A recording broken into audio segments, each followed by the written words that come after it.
But we start with breaking news. Defiant family members face down a serial killer in court. The emotional drama in Montgomery County this afternoon.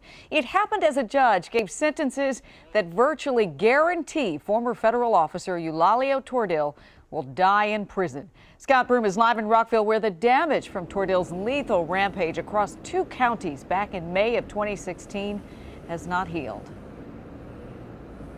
4 life sentences to be served consecutively is the sentence this afternoon as the widow of one of Tordil's 6 victims defiantly stood up in court and told him, quote, "This is the day we take our lives back."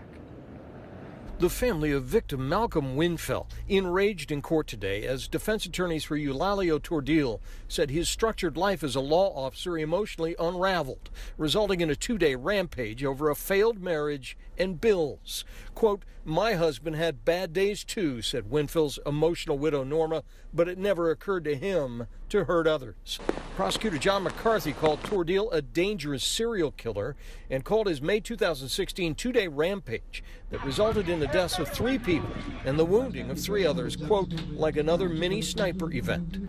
The defense tried to characterize this as simply a man who had 2 bad days. His actual crimes took 2 days to accomplish.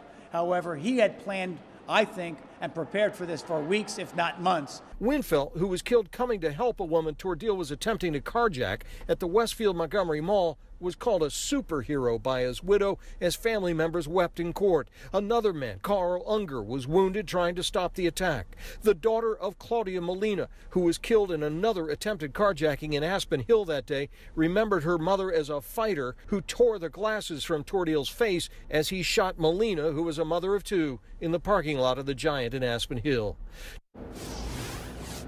Just an incredibly emotional day in court today with the focus entirely on these victims.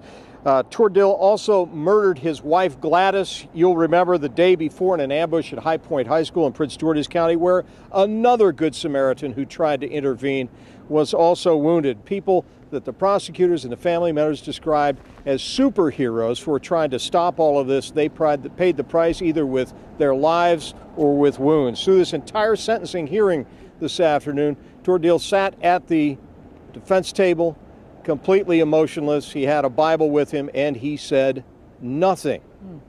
Reporting live in Rockville, Scott Broom, WUSA 9. I bet that was quite a scene there.